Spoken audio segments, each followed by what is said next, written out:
Au moins, nous allons se rendre compte que nous sommes dans le téléphone, tout le monde a besoin de nous, c'est comment le téléphone, nous savons. Alors, on a place où on a déjà un. On n'a pas aucun contact. On a le droit à parce que tout est contrôlé. On a atteint lacé à Pamba, lacé. Il y a catch. Donc, on a vraiment un monde place Nazaraki n'a aucune information à Batou, que non, n'a pas sur la. Et la prison sur le côté de la loi n'est au profit. Les honnêtement, parce que Batou va l'ingakayo, au moins, la vrai qu'on va l'ingakona, la ko va l'ingakaote. Na côté qu'on a sauvé une tatine de lui à 100 €. Faut comme ça. Parce que la place Mogoza est tellement difficile. Babalota va mégo la cigarette na katikuna.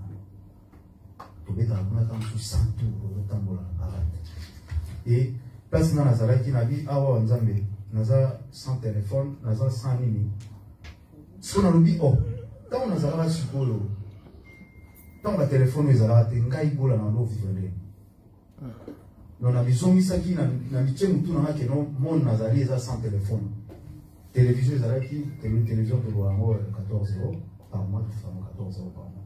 Donc Marlène Natal a un dessin animé. Moi, le dessin animé, il va à 7 h du matin, tout ça, Natal a un dessin animé. Natal a un clic, Natal a des calmes. Natal a un clic, Natal a donc. Nous avons un fan de match en fait. Nous avons un fan de foot, mais Kuna. Nous sommes Kuna donc, la fan de foot. Donc, nous avons un match tout. Nous avons un autre. Le programme documentaire où il y a un documentaire où il y a un méli. Non, fille, il y a une série où il y a un couteau, tout ça. Ils ont 19h33 pour nous en savoir.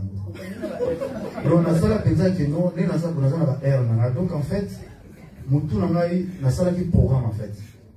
Donc, là déjà, à 5 h du matin, il y a la porte. Parce qu'il y a une porte, on va finir la porte.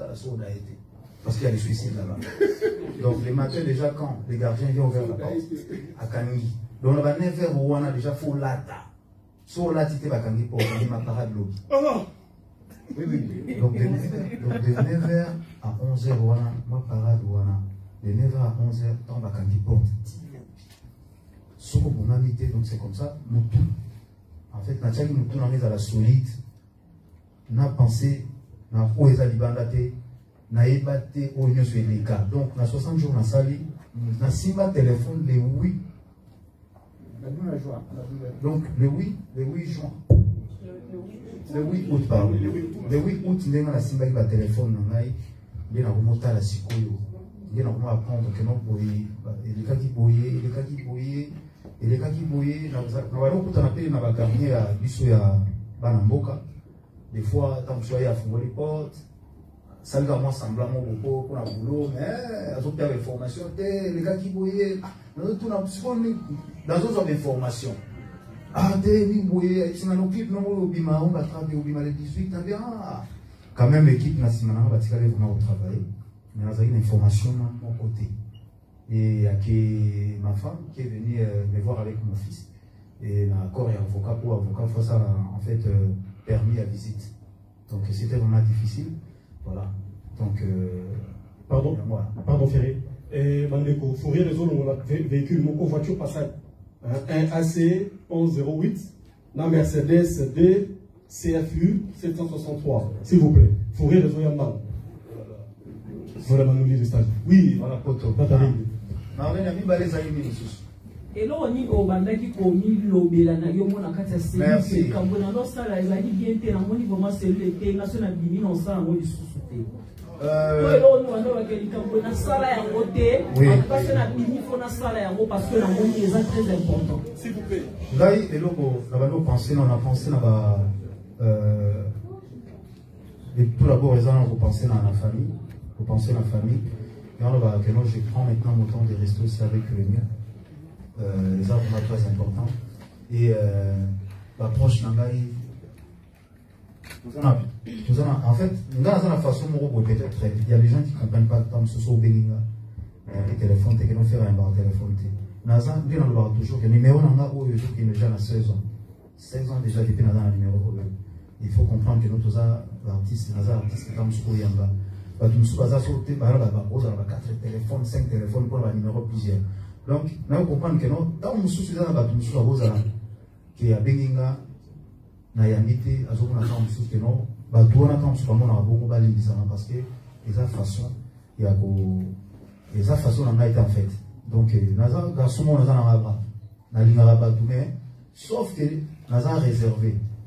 Pour réserver, nous avons fait un solo, c'est normal. Nous avons fait un proche. Et nous avons fait un sous nous avons résolu, nous avons fait plus proche. Nous avons fait plus proche encore. Et puis, nous avons raisonné. Si ça tombe, nous donc la 4e niveau, il y a des il y a un surtout il y a un peu mal. Donc il fallait pas être l'eau moins. Donc ça arrive vraiment passé. La même nation nazala qui est royo, ni na sali donc proche trois makai ngana avec nous fona s'améliorer peut-être na côté nous sommes tokogana nyo sauter. Tokogana nyo sauter koto nazako nazomo na la difficulté fona améliorer en gros. Et voilà tout ça, l'idéologie ensemble, les tournées ça, peut-être les à la femme sous tout là. Le caractère des autres, ils ont comme différent, mais bah oui, on va y bâtir la réalité toujours. Merci, Gola. Merci. Rumba-trap. Ah, Rumba-trap, en fait, dès la Lubaki, Papa Wemba a ça la style naïe, nous montons le style Chacho. Kofi Chacho, Kofi Chacho. Rumba Chacho. Oui. Congo n'engeza boye boza na sorti ya ba bureau nyonso rumba kingandi c'est essentiel biso nyonso toujours représenter mboka na biso na moi pour moi en fait déjà il au moins ça la polémique et puis faire rigoler ça les rumba trap lobby rosa pe we inosbi à ça la fort Congo à fort pétage voilà donc mutuna mutako ça la boya ye musique na ende na moneli yango apesi mo Congo eza na bete en tout cas pour moi son toto beta c'était na ba point ya bongo pour évoluer dans le société. Donc, une fois ça, l'idéologie n'est pas un jour à Nasala musique n'a rien de rumba trap. Donc, il y a un style mot où il y a un gars. Quand vous êtes en train de faire des choses, donc, il y a un style là. Vous avez un toi, après ça, combo et l'eau, on a écrit la frontière, après ça, on combo, ça m'a bêté. Ils ont appris le combo à merci, merci beaucoup, chers collègues. Je crois ma question, Marlène, par rapport à présent. Et englobé Nyonso. Tout les Cameroun ont évolué parce que Tolobaki vient depuis le 25 mars, dynastie de Maki. Artiste a sali 2 mois d'absence. Alors, tout Kotamaka, c'est la dynastie. Même, surtout, beaucoup plus pour notre chroniqueur musical. Donc, tout Panoula, tout Panza. On dirait que quand on a mis place, mon repos, tout comme on s'est basé beaucoup plus dans la polémique. Or, artiste a oublié la musique qui est l'indépendant. Même, il y a Trap. La différence, il y a Tchancho, il y a Odimba. Rumba congolaise na biso c'est depuis 1800 dans le royaume Congo et ça le succès na Cuba ba obenga ngo kumba donc la rumba est une source Odemba eza luambo ake a épuisé a baptisé ngo Odemba Frère Gola a une époque nae a vu Odemba parce que lui c'est vraiment Odemba mais son qui cœur il y a Frère Gola il y a aussi du tchatcho na cœur nae mais na souka nango ba recherche pour approfondir connaissance ya musala nae a bakisi urbaine nakati abakisi on a belé et puis sali trap il peut baptiser ayi trap parce que biso ma chroniqueur musical je pense c'est tout un côté pendant nakati deux la différence à la guitare il y a ma section cuivre section guitare tout ça ligne qui n'a pas toujours ça pendant elle est chronique musicale nakati il y a monde surtout il y a amour il y a musique et surtout que ça est une branche il y a culture il y a mot cannabis alors tout mes gars quand même ma question il y a prison s'il vous plaît avec tout le respect que je vous dois merci tendance photo évoluer la dynastie tout ça dans volume 1 dans volume 2 s'il vous plaît donc on a des Pamela Zone merci tendance avant tout on a Pamela Zone on a Noli Tambo et ça interdiction question des parrains aussi quand on a un sujet la conférence s'il vous plaît merci Noli et puis après Pamela Chek merci Noli donc à Noli après question à Noli avant artiste à répondre souffler les autres bon mabiso la bien trop souffler trop ok merci à l'artiste Fenegola merci à tout le monde en tout cas business tozana et c'est bon il y a un artiste Nabiso Fenegola l'artiste congolais Azo la liberté naïe, Aza aujourd'hui, dans ce pays. Avant d'abord, on a posé la question, je voulais dire rapidement à Laura Tendance, l'artiste aujourd'hui face à la presse, et tu es bien ok, Dynastie, et ça album a fait et Bimagi. Mais l'actualité, et ça l'arrestation a fait, des gars qui la prison, la libération, il y a vraiment des appels d'actualité. Tu vois à côté, mais il faut quand même te tenir à côté. L'actualité, bon. En fait, on a interdit ma question. Juste que nous, on a dit quelle est la conférence. C'est l'album Dynastie. Les lots ferrés, depuis Ferré, Azaki, la Bolo. Depuis sorti à album Dynastie, Bolo et Lilo. Ça fait ça, moi et l'autre, tous, voilà. Alors, question qu'on a posée, et ça m'a posé à Mopé déjà, parce que moi j'étais à Kin, à Congo, donc il y a sur la spéculation, ils ont Ferré, Azala jamais la prison, Ferré Bakanga, Azaki n'a pas tout le monde dans le Congo, mais la chanson, Ferré, ils m'ont expliqué sur le numéro des Krounaï et tout ça. Je crois que cette question, ils ont déjà répondu à travers la chanson Ferré Gola. Question à moi, Yami Balé, n'a tout l'artiste Ferré Gola. Yomoïba les 20 tirés, il faut le voir. Après arrestation ou bien libération de Ferré Gola, Nini Oyo retenir la Macamonia son Oyo, il équipe pendant et après toute la libération. Première question à Yamwana. Et ma deuxième question, événement à Mouneli, et les cas qui pendant, ils ont la détention, il y a Wingy Musique à 4x4. Et est-ce qu'aujourd'hui, d'avoir manqué cet événement, ils ont été dans Boloko, aujourd'hui, ni nous Koloba, la Bagoloa, la Wingeman, je ne sais pas si ça se dit, la Batumia Soyo, avec Ferrigola, à Koka qui peut-être aux événements, ils ont peut-être une surprise pour les uns ou les autres qui ont déjà vécu au Parlement. Voici mes questions.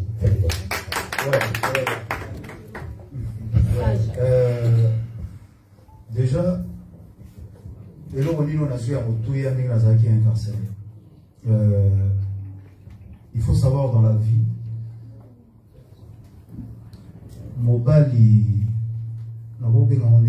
l'expérience souvent la vie, je pense, les lots, n'a pas comprendre que non, les lots, pour eux, aux alatés, ceux qui, aux organisation, je pense, dès dans ce bagage, les prisonniers, dans le roi, nettement, les Wanda, ceux qui ont désorganisés, na simanayo, des organisations, on est au Bimambalamoko.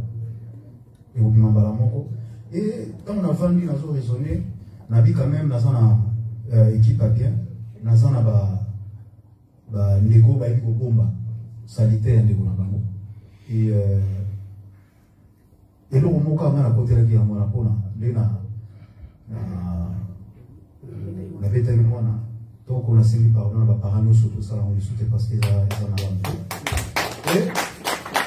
Et là, on se rend compte que Naza vraiment, à toujours ça rassemble, mais Naza vraiment la bateau, va l'ingate. Ok, non, on a bimé pour y avoir une petite on a tout diminué. Yo, diminué, on a ça, la roue, mais ça, c'est on a tissé quoi.